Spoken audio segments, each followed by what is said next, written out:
प्रेम से बोलिए माता रानी की जय। जय श्री कृष्ण, राधे राधे। प्यारे भक्तगणों, आज है गुप्त नवरात्रि की 8वें दिन और 8वां दिन माँ बगला मुखी को समर्पित है। कंगाला जिले से लगभग 30 किमी दूर बगलामुखी मंदिर, ज्वाला जी और चितपूर्णी देवी मंदिर दोनों के पास एक सिद्ध पीठ है। यह बगलामुखी मंदिर के नाम से प्रसिद्ध है, जो 10 महाविद्याओं में से एक है और यह देवी सभी बुराइयों का नाश करने वाली मानी जाती है। पीला रंग बगलामुखी देवी का सबसे प्रिय रंग है, इसलिए इनके मंदिर को भी पीले रंग से रंगा गया है। भक्त यहाँ पीले रंग की पोशाक पहनते हैं और पीले रंग की मिठाइयाँ जैसे बेसन के लड्डू देवी को अर्पित करते हैं। लोग कानूनी मामले से जुड़े संघर्षों में जीत के लिए, अपने दुश्मन को हराने के लिए, व्यापार में समृद्धि होने और अपने प्रेमी का दिल जीतने के लिए देवी के पास पहुंचकर बगलामुखी मंदिर में मन्नत मांगते हैं। रावण ने भी बगलामुखी की आराधना की, शक्ति से तीनों लोकों में विजय प्राप्त की थी और भगवान राम ने लंका पर चढ़ाई की और उन्हें रावण की आराध्य देवी के बारे में पता चला, तो उन्होंने भी रावण से युद्ध से पहले माँ बगलामुखी की स्तुति की थी। राष्ट्रीय रूप में शत्रुओं को नष्ट करने की इच्छा रखने वाली तथा समष्टि रूप में परमात्मा की संहार शक्ति ही बगला है। पीताम्बरा विद्या के नाम से विख्यात बगलामुखी की साधना प्राय शत्रु भय से मुक्ति और वाक सिद्धि के लिए की जाती है। इनकी उपासना में हरि द्वारा माला, पीत पुष्प एवं पीत व वस्त्र का विधान है। महाविद्याओं में इनका 8वां स्थान है। इनके ध्यान में बताया गया है कि ये सुधा के समुद्र के मध्य में स्थित मणिमय मंडप में रत्नमय सिंहासन पर विराज रही है। ये पीत वर्ण के वस्त्र, पीत आभूषण तथा पीले पुष्पों की ही माला धारण करती है। इनके एक हाथ में शत्रु की जिह्वा और दूसरे हाथ में मुद्दर है। तंत्र के अनुसार भगवती बगलामुखी के प्रादुर्भाव की कथा इस प्रकार है। सतयुग में संपूर्ण जगत को नष्ट करने वाला भयंकर तूफान आया। प्राणियों के जीवन पर आए संकटों को देखकर भगवान महाविष्णु चिंतित हो गए। वे सौराष्ट्र देश में हरिद्रा सरोवर के समीप जाकर भगवती को प्रसन्न करने के लिए तप करने लगे। श्री विद्या ने उस सरोवर से बगलामुखी रूप में प्रकट होकर उन्हें दर्शन दिया था। विध्वंसकारी तूफान का तुरंत स्तंभन कर दिया। बगलामुखी महाविद्या भगवान विष्णु के तेज से युक्त होने के कारण वैष्णवी है। मंगलावार युक्त चतुर्दशी की अर्धरात्रि में इनका प्रादुर्भाव हुआ था।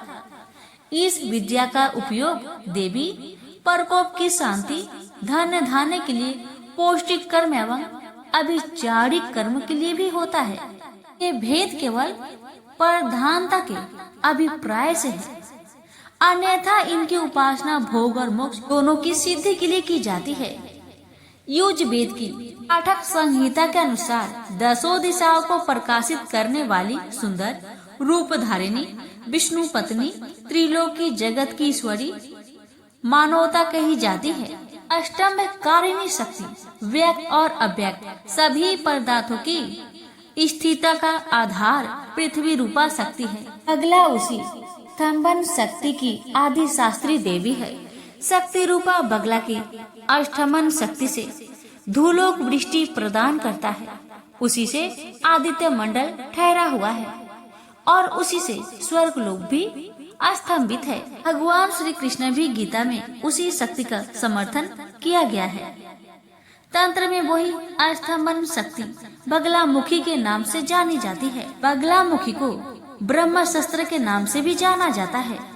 ऐहिक या परलौकिक देश अथवा समाज में दुखद अरिष्टोप के दमन और शत्रुओं के समन में बगलामुखी के समान कोई मंत्र नहीं है। चिरकाल से साधक इन्हीं महादेवी का आश्रय लेते आ रहे हैं। इनके बडुआ मुखी, जात वेद मुखी, उल्कामुखी, ज्वालामुखी तथा बृहदभानुमुखी 5 मंत्र भेद है। कुंडिक कांत्र में बगलामुखी के तप के विधान पर विशेष प्रकाश डाला गया है। मुंडमाला तंत्र में तो यहाँ तक कहा गया है कि इनकी सिद्धि के लिए नक्षत्र आदि विचार और काल शोधन की भी आवश्यकता नहीं है। बगला महाविद्या उधरवा माड़े के अनुसार ही उपास्य है। इस आम्रयास में शक्ति केवल पूज्य मानी जाती है, भोग्य नहीं। श्री कुल की सभी महाविद्याओं की उपासना गुरु के सानिध्य में रहकर सतर्कता पूर्वक सफलता प्राप्ति होने तक करते रहना चाहिए। इससे ब्रह्मचार्य का पालन और बाहर भीतर की पवित्रता अनिवार्य है। सर्वप्रथम ब्रह्मा जी ने बगला महाविद्या की उपासना की थी। ब्रह्मा जी ने इस विद्या का उपदेश सनकादिक मुनियों को किया। सनत कुमार ने देवऋषि नारद को और नारद ने संख्या नामक परमहंस को इसका उपदेश किया। संख्या ने 36 पटलों में उपनिषद बगला तंत्र की रचना की। बगलामुखी के दूसरे उपासक भगवान विष्णु और तीसरे उपासक परशुराम हुए तथा परशुराम ने यह विद्या आचार्य द्रोण को बताई। प्रेम से बोलिए माँ बगलामुखी की जय। हे माता, अपने सभी भक्तों की सभी मनोकामना को पूर्ण करना। अगर हमसे कथा कहने में कोई गलती हुई हो उसे क्षमा करना। प्रेम से बोलिए माँ बगलामुखी की जय।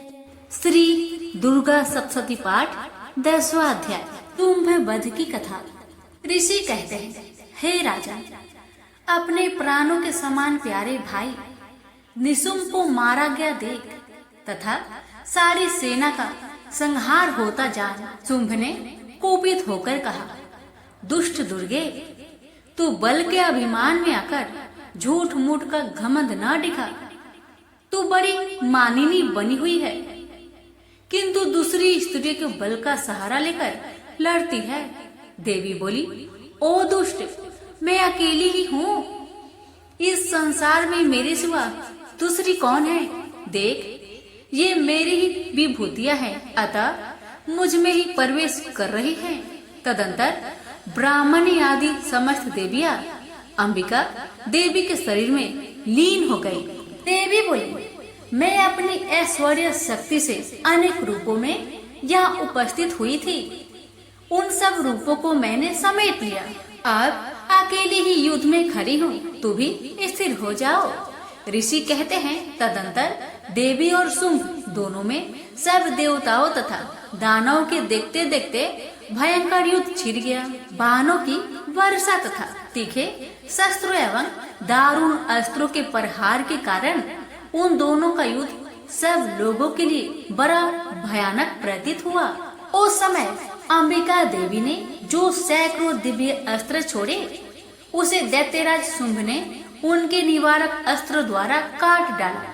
इसी प्रकार शुंभ ने भी जो दिव्य अस्त्र चलाए, उन्हें परमेश्वरी ने भयंकर हुक्कार शब्द के उच्चारण आदि द्वारा खेल खेल में ही नष्ट कर डाला।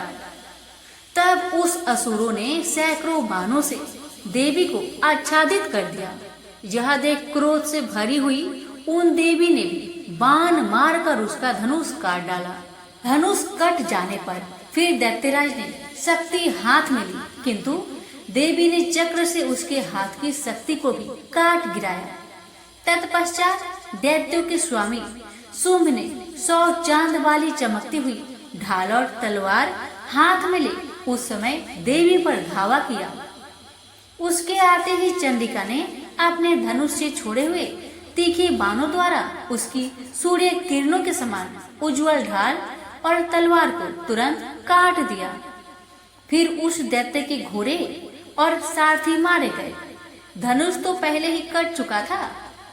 अब उसने अंबिका को मारने के लिए उद्धत हो भयंकर मुदगर हाथ में लिया। उसे आते देख देवी ने अपने तीक्ष्ण बाणों से उसका मुद्दर भी काट डाला, जिस पर भी वह असुर मुक्का तान कर बड़े वेग से देवी की ओर झपटा। दैत्यराज ने देवी की छाती में मुक्का मारा। तब उन देवी ने भी उसकी छाती में चांटा जड़ दिया। देवी का थप्पड़ खाकर दैत्यराज शुंभ पृथ्वी पर गिर पड़ा, किंतु पुनः सहसा पूर्ववत उठकर खड़ा हो गया। फिर वह उछला और देवी को ऊपर ले जाकर आकाश में खड़ा हो गया। तब चंडिका आकाश में भी बिना किसी आधार के ही सुम के साथ युद्ध करने लगी। उस समय दैत्य और चंडिका आकाश में एक दूसरे से लड़ने लगे। उनका वह युद्ध सिद्ध और मुनियों को विस्मय में डालने वाला हुआ। फिर अंबिका ने सुम के साथ बहुत देर तक युद्ध करने के पश्चात उसे उठाकर घुमाया और पृथ्वी पर पटक दिया।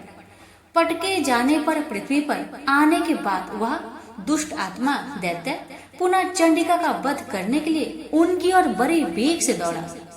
तब समस्त दैत्यों के राजा शुंभ को अपनी ओर आते देख देवी ने त्रिशूल से उसकी छाती छेद कर उसे पृथ्वी पर गिरा दिया। देवी के शूल की धार से घायल होने पर उसके प्राण पेखरों उड़ गए और वह समुद्रों, द्वीपों तथा पर्वतों सहित समूची पृथ्वी को कंपाता हुआ भूमि पर गिर पड़ा। उस दुरात्मा के मारे जाने पर संपूर्ण जगत प्रसन्न एवं पूर्ण स्वस्थ हो गया तथा आकाश स्वच्छ दिखाई देने लगा। पहले जो उत्पात सूचक मेघ और उल्कापात होते थे वे सब शांत हो गए तथा उस दैत्य के मारे जाने पर नदियां भी ठीक मार्ग से बहने लगी। उस समय शुंभ की मृत्यु के बाद संपूर्ण देवताओं का हृदय हर्ष से भर गया और गंधर्वगण मधुर गीत गाने लगे। दूसरे गंधर्व बाजे बजाने लगे और अप्सराएं नाचने लगी। पवित्र वायु बहने लगी। सूर्य की प्रभा उत्तम हो गई।